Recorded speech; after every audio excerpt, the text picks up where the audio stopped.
Hey, it's Mark with Mark's Virtual Real Estate Channel. We're back with another Upland video, and Upland just announced a lot of big changes coming to the game. So we'll talk about that, and we're also going to do an update on the lazy nodes and see how they are doing. I know I've been on vacation and kind of busy this week, so I haven't had many videos, and I feel like the lazy nodes haven't gotten much attention at all. So it'll be very interesting to see how the prices are doing, how the activity is doing, and how our contest winner is doing as well. Now, we love the likes, love the shares, love the comments. Keep those coming, and love seeing new subscribers as well. So first off, let's take a peek at what the lazy nodes are doing, and then we'll go see what changes are coming to Upland. So if you're new to Upland, it's a virtual real estate game. You can buy actual plots of land, the actual size of plots of land. It's not the actual plot of land, but it's representative in a virtual world. You can build on it, you can rent properties, you can flip them, you can join nodes like we have. So a node is basically a community of people who get together and say, hey, it'd be fun to build a community around this neighborhood. And that's what we did in 2 of our neighborhoods, and now a 3rd in Upland. All right, so this is Neponset, one of our lazy nodes. And if we zoom in here, you can see there's a lot of activity going on in Neponset. Buildings going up all over, and it's really cool to see. Lots of houses, a wide variety of properties too. So I know some nodes like to have the same types of properties, the same roofs and colors, and that's cool, that's fine. But I've always been one who likes random stuff and different stuff. So I see neighborhoods built around me in my area, and sometimes you see the same houses built next to each other and down the street, and I don't like that. I like variety and different things, so I think it's cool to see all the different stuff. And yes, even the townhouse, it's built crooked. That's okay. So you can see I've got some properties here, some buildings. I traded some of my buildings as well to other lazy noders so that they could get their home address here in Neponset. It's always cool to see people doing that. And our current contest winner, you can see our apartments being built all over too, I believe is right here. Right, John Hancocky. Yes, that is it. And he has got 17 days left on his build. So I might donate some more Spark to it. I've got 1.2. I'd probably donate a little more. Love to see that get built a little faster. So if anybody has some extra Spark and they want to help with the contest winner, that'd be cool. Our contests are really easy. You just comment on a YouTube video where we have the contest announcement. I pick a random winner. We help them build a property. It can be a townhouse, an apartment, ranch house. We've built all of those so far, so it's been really cool to see. I think, was this one of our winners? Yes, I believe that was one of the winners. This one we helped build all kinds of properties. Other cool news is, look at this. I finally got my beachfront Neponset property. And a lot of people, I posted this on our Discord. We have a Discord channel for the lazy nodes as well. The link will be below. You're welcome to join. Anybody can join, even if you're not a lazy noder. I think I just started using that term today. I don't know if it sounds good or bad, lazy noder. But you can see some cool properties along the beach here. And I've had my eye on this one for a while. It's been for sale at a much higher price. And I cheated. I got it for a lower price because in exchange for that, I'm going to let someone do some advertising on my YouTube channel. So you'll see that here coming up soon. It's something I think is really cool too. It's not like I sold my soul out or anything, because I think it's a neat thing they're doing, and I've already been a little bit of a part of it. So we'll have more information on that here coming up soon. But I was really excited to get a beachfront property here. I haven't even seen what this looks like. Speaking of that, I should probably see what kind of property I got. I got a vacant lot. Sweet. And I'm okay with that. Vacant lots are, I can build, is it that one? I can't tell if it's that one or if it's that one. But either way, pretty cool. There's the beach right over there. So I just have to build, if I build a little ranch home, I always wanted a little ranch home on the beach. I might not be able to see over that berm, but I'll still probably just build a ranch home and assume I can see over the berm. That'll work. All right. So that's how Neponset looks. Now, why don't we take a peek and see how prices are in Neponset? I am at upxland.me. Again, upxland.me. Have lots of cool stats on properties. You can go in here and search for different properties and see what the floor prices are in certain neighborhoods. So I'm already on Queens. And when we started Queens, I feel like prices were in like the mid 20,000 range, mid 20,000 UPIX, and maybe high 20,000. And things moved slowly. They slowly went up when we started the node. I didn't really know what I was doing with the node. We've had some contests and cool stuff with Discord. And over time, things really started to change. Prices got higher, and it was pretty cool to see. Then we saw lots of city releases. We saw Las Vegas release, we saw the Rio release, we saw the Porto release, we saw the Rio release number 2, we saw the Rio release number 3, we saw the Porto release number 2. Lots of things have been happening. And every time you see that city release, prices tend to drop and go down. Now let's see what Neponset has done. Is it's actually been going up lately, and that's really cool to see. We kind of peaked at 60,000 maybe a month or two ago, and then started dropping again with all these releases because people want to liquidate, get money to participate in the releases, and you see prices drop across the board. We're almost at our highest prices right now, at close to $60,000, $50 away, 50 UPIX away from $60,000 floor in Neponset, which is really cool to see. Prices have more than doubled. There's 45 properties for sale. That's pretty low. You can see quite a few properties for sale with buildings on them, which is interesting because it shows lots of people have built in the area. And I do have one, if anybody's interested. This is a large townhouse right here for $125, which is a pretty good deal if somebody wants a large townhouse in Neponset. I've already got one, so I figure I don't need too many properties. All right, so that is how Queens is doing. Now let's take a look real quick at how Henry Ford is doing, because I know I still want to talk about the changes in Upland here. This is Henry Ford. You can see I have lots of properties here too. And the cool part about this is I'm building my factory right here. It is getting so close. We are 7 days away from finishing that. So and there's a car sitting right there next to me. I also own quite a few properties in here with buildings on them. I'm always looking for good deals. And it's been pretty cool to see. Henry Ford doesn't have quite the crazy, big apartments, all the different building going on in Neponset. But still, lots of building, lots of cool stuff happening. And it's been neat to see this neighborhood take off as well. So if we look at Henry Ford's prices, we go over here. All right, we'll see what the prices are at. Nope, that did not load. I should say before we say this, Henry Ford started at like below 10,000 UPIX.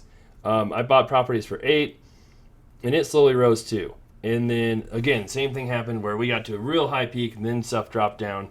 And I'm curious to see 34. Not bad. I think we got up to 40 for a while there, but still. We've been able to really build value in these nodes, and prices keep going up. There's 49 for sale here, which I don't think is, I think both 49 and 45 is lower than I've seen lately for the amount of properties for sale. You do have some properties for sale with structures here, not quite as many as Neponset, but really cool to see Henry Ford doing so well and Neponset doing so well. And finally, we have Cocota, right? I can't even remember. That's how I spell it, in Rio.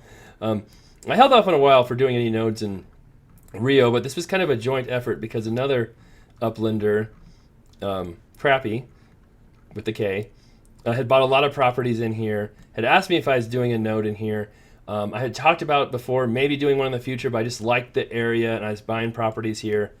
And he started building a lot of properties, and that caught my eye. I'm like, oh, are you starting a node here? And he's like, no, I'm not, but I'd still love to do one if you want to help me out. And so we kind of decided we would call this another lazy node. So you can see I own properties here. It's a very small neighborhood too. Lots of buildings going up though, and that's always cool to see. I have not been allowing this one to participate in the contest yet, but maybe we'll change that soon. Love to hear what you guys think, if this should be allowed to be in the contest or not, or what we should do with Cocota.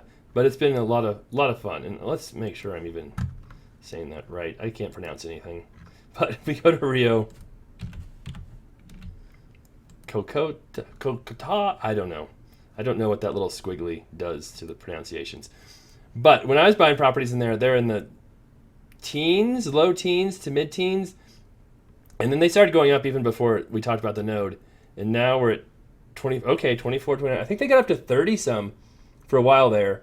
And then you can see they have dropped back down a little bit. But I have hardly even mentioned this node, and it's still doing well. 79 properties for sale there, so a few more.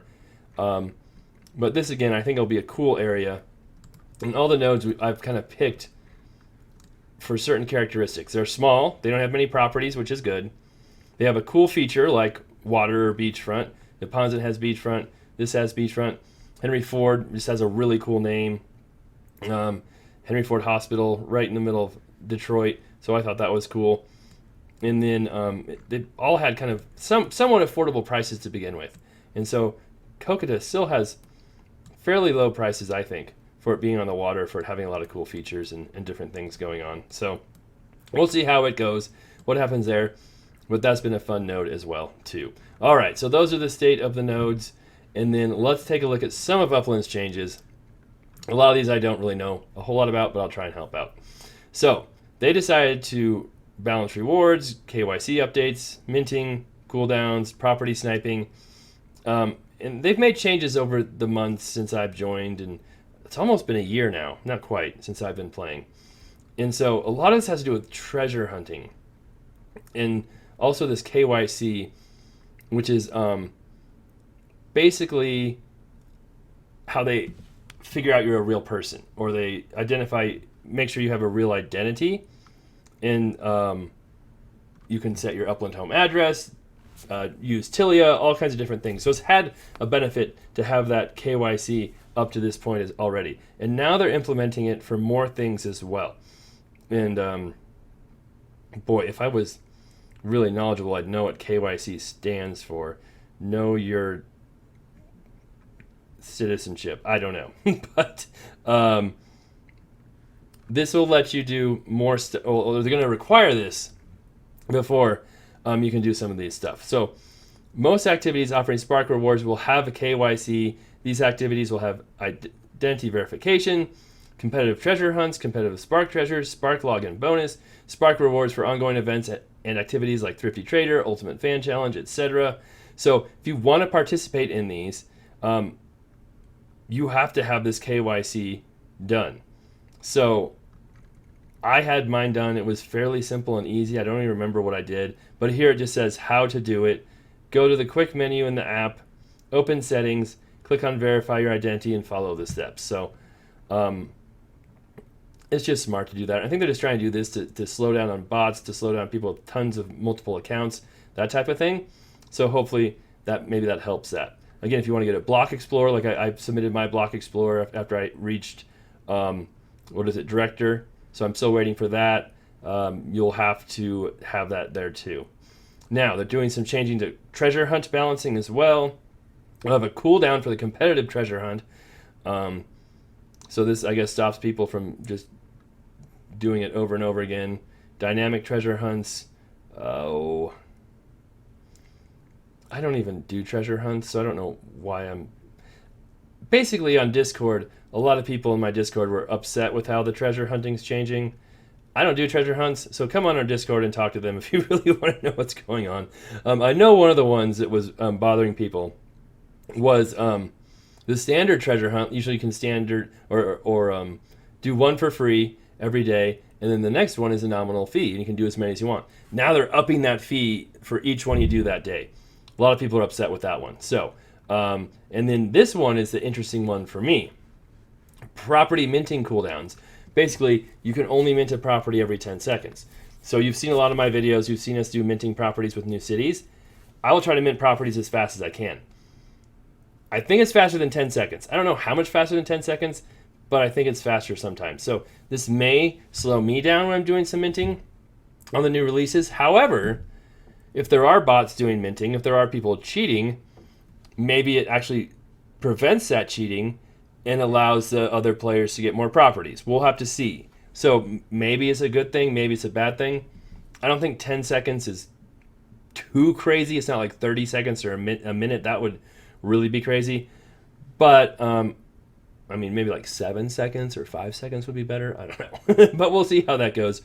Hopefully we won't have to use it for a while, because I'm hoping they don't release any cities for a while and they let things calm down. But I've said that a lot lately, and I've been proven wrong every time. And then the property sniping prevention. In an effort to mitigate property snipes, we'll be implementing a CAPTCHA for properties initially listed on the secondary market. This means that for 24 hours after listing a property, any attempted purchase will require the completion of a CAPTCHA in order to complete the purchase. So, I don't even know why they're doing that with property sniping. Is that if somebody maybe that's if somebody accidentally lists it for like way, way, way cheap, and they catch it and they try and take it off the market, and before they take it off the market, someone already has bought it. Maybe that's what that's talking about. And for people to do that, maybe they have some kind of program running to find those properties. So if that's the case, I'm fine with that too. That makes sense. CAPTCHAs aren't that hard.